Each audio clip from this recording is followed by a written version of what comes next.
안녕하세요. 오늘은 바울 서신에 관해서 함께 살펴보도록 하겠습니다. 바울 서신을 우리가 두 번에 걸쳐서 보게 될 텐데요. 오늘은 바울이 전도 여행 중에 썼던 성경들에 관하여서 함께 보게 될 것이고, 다음 시간에는 바울이 옥중에서 그리고 목회 서신으로 썼던 성경들을 함께 나누어 보도록 하겠습니다. 먼저 우리가 바울에 관하여서 그리고 바울 서신의 특징에 관하여서 좀 살펴보고자 하는데요.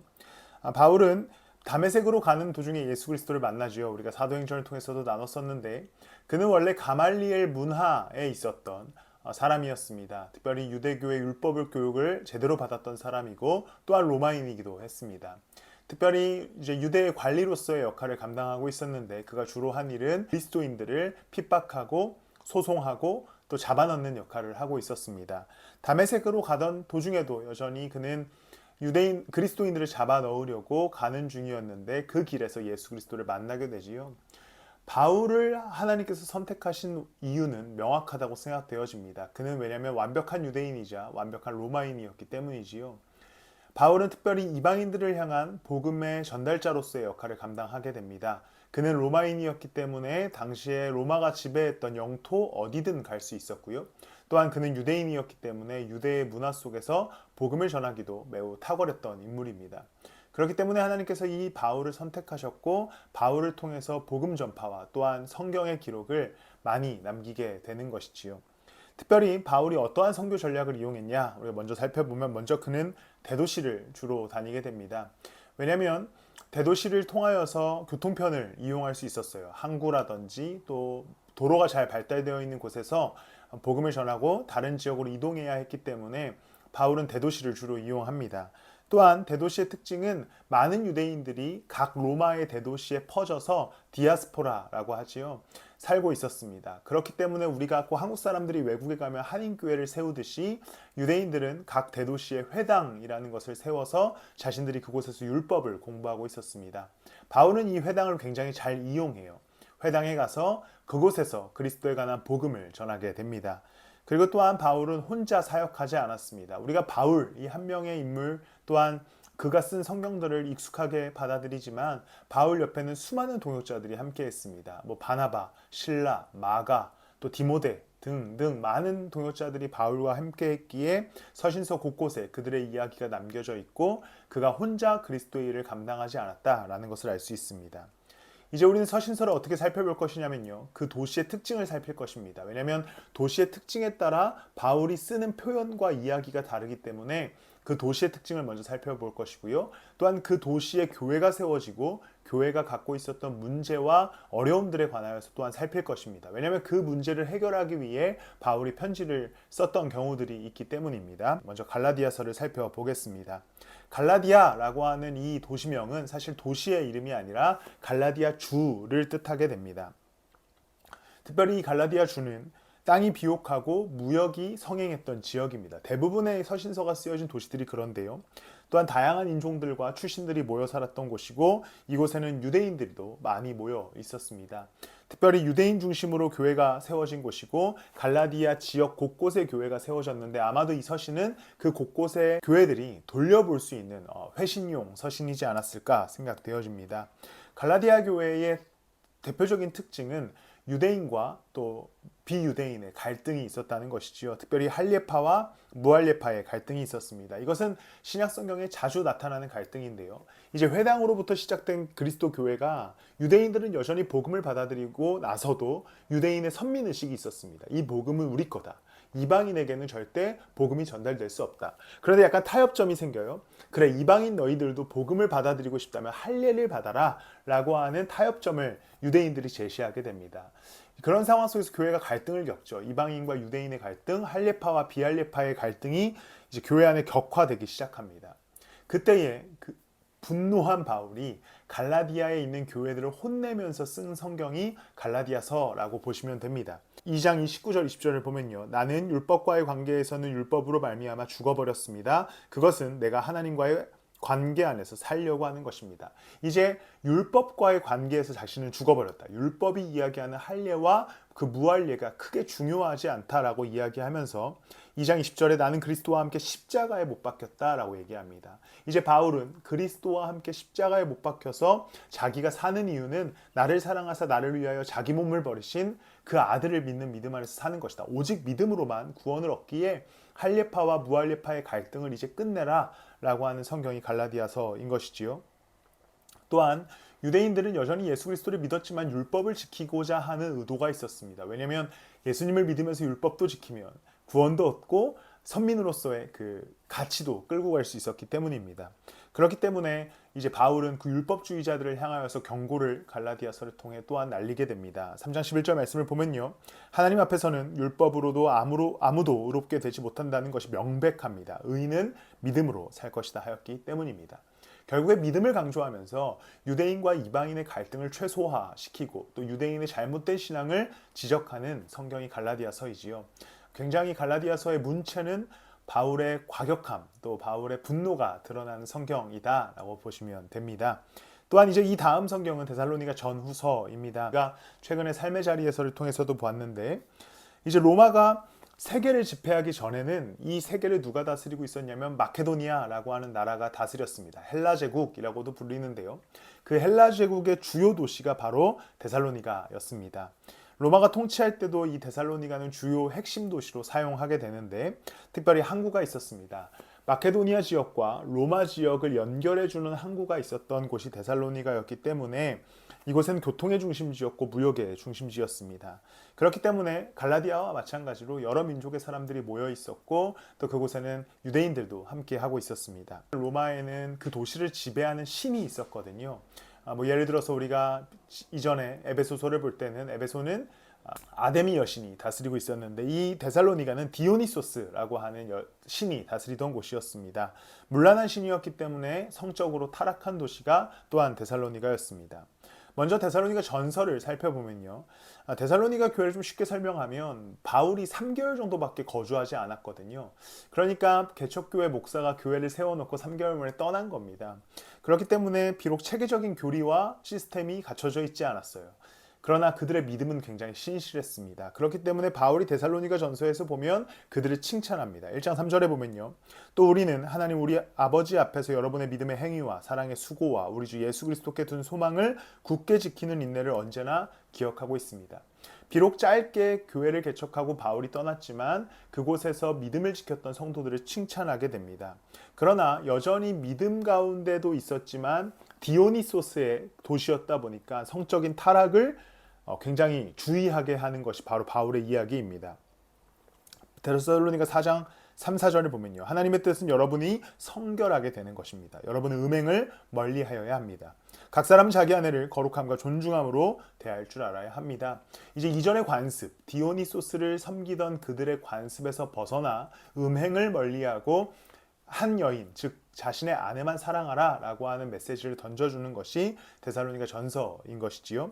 또한 데살로니가 후서에서 추가되는 것은 전서와 후서는 크게 다르지 않는데요. 사실은 이제 후서에서는 당시에 재림에 대해서 잘못 생각하고 있었던 이단들을 향해서 이제 바울이 조심해라, 주의해라 라는 이야기를 하게 됩니다. 왜냐하면 당시에는 지금처럼 인터넷이 발달되어 있지 않기 때문에 바울인 척하고 편지를 쓰거나 또 바울인 척하고 가르침을 주려고 했던 시도들이 있었습니다.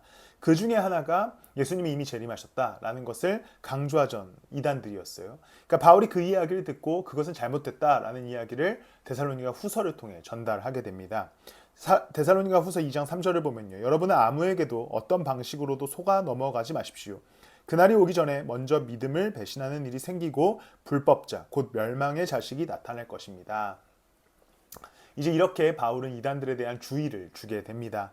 또한 데살로니가 교회는 핍박 가운데 있었어요. 왜냐하면 당시는 로마의 핍박이 시작되긴 전입니다. 왜냐하면 로마의 대화제, 우리가 신약 배경을 통해 나눴었는데 로마의 대화제가 일어나기 전에는 아직까지 그렇게 대대적인 핍박은 없었습니다. 다만 유대인들이 핍박했어요. 동족끼리 핍박이 조금 있었습니다. 이제 데살로니가 교회가 세워진 과정도 바울이 핍박을 피해서 도망가다가 세워진 교회이기도 하고요. 그렇기 때문에 여전히 이곳에서 시작된 핍박 속에서 바울은 인내하면서 견딜 것에 대해서 가르치게 됩니다. 그것이 데살로니가 후서의 내용이라고 보시면 되고요. 이제 우리가 고린도 전후서를 함께 보겠습니다. 고린도 지역도 마찬가지로 두 개의 항구를 갖고 있었던 굉장히 거대한 도시였습니다. 무역이 성행했고 또 이제 물건들을 관리하기 위해서 도로가 굉장히 잘 깔려 있던 곳이었어요. 또한 이곳은 철학이 굉장히 발달했던 도시였습니다. 왜냐하면 헬라 문화가 녹여져 있었던 도시였기 때문에 철학도 발달했고 많은 신들이 있었던 도시입니다. 고린도에는 또한 그 도시를 다스리는 신이 바로 아프로디테, 잘 알고 있는 신이죠. 역시나 이 여신으로서 성적인 타락을 주관했던 신이었습니다. 그래서 당시에 야, 너 고린도인 같아 라는 표현은 너 성적으로 부도덕해 라는 별명으로 쓰였다고 해요. 그만큼 타락한 도시였고 또 많은 물건들이 왔다 갔다 하다 보면 많은 신들과 이방의 문제들이 있었던 도시였습니다. 그렇기 때문에 고린도 전서를 통해서 바울이 다양한 생활의 문제들, 그들의 윤리적이고 도덕적인 문제들에 대해서 지적하게 됩니다. 왜냐하면 우상 숭배가 만연했는데 당시의 우상 숭배는 성적인 타락을 항상 가지고 오기 때문에 그 도시의 그 문화에 스며들 수밖에 없었습니다. 그렇기 때문에 고린도전서에서는 무엇보다 실생활의 변화, 그러니까 즉 교리에 관한 이야기가 막 로마서, 갈라디아서에 좀 세다면 고린도 교회에다가는 실생활에 관한 이야기를 하게 됩니다. 5장 1절에 보면요. 여러분 가운데 음행이 있다는 소문이 들립니다. 자기 아버지의 아내를 데리고 사는 일까지 있다고 하니 그러한 음행은 이방 사람들 가운데서도 볼 수 없는 것입니다. 정말 윤리적인 문제를 지적하면서 이제 그리스도인답게 살아갈 것에 대해서 이야기합니다. 그러면서 고린도전서에서 무엇을 강조하느냐? 사랑에 관해서 강조하죠. 진정한 사랑, 그리스도를 사랑하는 것, 그리고 교회가 서로 사랑하는 것. 어떤 불균형한 또 뒤틀어진 욕망으로서의 사랑이 아니라 예수 그리스도의 사랑을 강조하는 것이 그러한 배경 속에서 고린도전서 안에서 기록되게 됩니다. 또한 고린도 후서를 보면요. 이제 교회의 주도권을 잡은 유대인들이 바울에 관한 잘못된 유언비어를 퍼뜨리게 됩니다. 그렇기 때문에 바울이 고린도 후서를 시작하면서 이제 교회와의 신뢰를 회복하기 위해서 자신의 변명 혹은 변론을 하게 되는 성경이 고린도 후서의 시작입니다. 2장 4절에 보면요. 나는 몹시 괴로워하며 걱정하는 마음으로 많은 눈물을 흘리면서 여러분에게 그 편지를 썼습니다. 그러나 그것은 여러분을 마음 아프게 하려고 한 것이 아니라 여러분을 내가 얼마나 극진히 사랑하고 있는지를 알려주려고 한 것이었습니다. 이제 사실 우리가 지금은 볼 수 없는 고린도 전서와 후서 사이에 두 번째 편지가 있거든요. 그거에 관한 이야기를 하면서 어떤 내용인지는 우리가 지금까지는 알 수는 없지만 내가 두 번째 편지를 썼던 이유는 너희를 사랑해서 그런 거다. 내 욕심과 욕망 때문에 고린도 교회를 가르치는 것이 아니라 정말 그리스도의 사랑으로 고린도 교회를 세워나간다라는 것을 바울이 이야기하게 됩니다. 또한 여전히 고린도 전서와 마찬가지로 성도들의 삶, 윤리적인 문제, 또 교회 공동체가 세워지는 것에 대해서 강조하게 되는 것이죠. 그리스도인답게 살고 혼란하지 말고 가난한 이들을 돕고 연보하며 살아가라 라는 이야기를 강조하는 게 고린도 후서입니다. 8장 14절 말씀을 보면요. 지금 여러분의 넉넉한 살림이 그들의 궁핍을 채워주면 그들의 살림이 넉넉해질 때에 그들이 여러분의 궁핍을 채워줄 수도 있을 것입니다. 이렇게 하여 평형이 이루어지는 것입니다. 굉장히 좋은 구절이지 않습니까? 너가 지금 넉넉할 때 다른 사람 도와봐. 그 사람이 넉넉할 때 너를 도와줄 거야. 평형하게 될 거야 라고 이야기하면서 고린도 교회에게 이제는 실생활에서 음행을 멀리하고 서로 사랑하고 공동체가 함께 세워져 나갈 것에 대해서 강조하는 것이지요. 이제 마지막입니다. 좀 빠르게 진행되고 있어서 좀 시간을 짧게 하려고 하고 있습니다. 정신이 없겠지만 언제든지 질문하셔도 됩니다. 로마서입니다. 로마서는 사실 간단하게 다룰 수 있는 성경은 아닙니다. 왜냐하면 고린도 전후서와는 다르게 굉장히 교리적인 측면을 많이 다루고 있기 때문입니다. 로마는 설명이 필요 없는 굉장히 큰 도시였고 당대의 최고의 도시였지요. 그런데 그 안에서 이제 신앙심이 깊었었던 그리스도인들이 탄생하였고 교회를 이루었습니다. 유대인들이 중심이 되었고요. 또한 그 안에서는 이방인들도 함께 교회를 이루어 갈 수 있었을 겁니다. 그런데 그들에게 문제가 무엇이었냐면 로마의 문화, 로마의 교리를 본받는 것에 있었던 것이죠. 또한 유대의 율법에도 그들이 심취해 있었던 것입니다. 그렇기 때문에 로마서 12장 1절에 보면 여러분은 이 시대의 풍조를 본받지 말고 마음을 새롭게 함으로 변화를 받아 하나님의 선하시고 기뻐하시고 완전하신 뜻이 무엇인지를 분별하도록 하십시오. 로마에 있었기 때문에 이런 이야기가 나올 수 있는 겁니다. 왜냐하면 너무나 강력한 로마의 문화, 도시 문화와 신을 섬기는 문화가 있었기 때문에 거기서 그 시대의 풍조를 본받지 말고 오직 예수 그리스도를 따라가자라는 것을 제안하는 것이지요. 로마는 수도였기 때문에 어떠한 나라보다 어떠한 도시보다 다양한 민족들이 모여 있었고 그리고 그 안에서는 각자의 가치를 인정해주는 상황이었습니다. 그래서 그리스도교가 로마에서 대화제 직전까지 잘 살아남을 수 있었던 원인이기도 합니다. 로마서의 특징을 본다면 칭의, 성화, 구원이라고 하는 우리가 지금 신학적인 주제로 다루고 있는 이야기들을 굉장히 체계적으로 설명하게 됩니다. 특별히 유대인들에 의해서 율법과 또 이방인들 간의 갈등이 있었던 사이에서 로마서를 한 번 더 설명하면서 율법에 관한 해석을 통하여서 믿음으로 의롭게 되는 것을 강조하게 됩니다. 5장 1절에 보면 그러므로 우리는 믿음으로 의롭다 하심을 받았으므로 우리 주 예수 그리스도로 말미암아 하나님과 더불어 평화를 누리고 있습니다. 믿음에 관한 강조, 칭의에 관한 이야기, 우리가 믿음으로부터만 구원을 얻을 수 있음에 관한 어떤 정말 그리스도교의 기본적 신념의 시작을 알리는 성경이 로마서라고 볼 수 있습니다. 그런데 오해가 있어요. 로마서를 보면 로마서는 정말 교리만 다루고 있고 우리가 믿음만 있으면 정말 구원을 다 얻을 수 있어. 그냥 믿기만 하면 돼. 이렇게 이야기하는 것 같지만 사실 후반부에 보면 굉장히 사랑하는 또 그리스도를 따라가는 인생에 관한 이야기를 더불어 다루게 됩니다. 12장 90절을 보면요. 사랑에는 거짓이 없어야 합니다. 악한 것을 미워하고 선한 것을 굳게 잡으십시오. 형제의 사랑으로 서로 다정하게 대하며 존경하기를 서로 먼저 하십시오. 믿음만 있으면 장땡이 아니라 그 믿음이 있기에 서로 사랑해야 된다는 것을 강조하는 것이 또한 로마서입니다.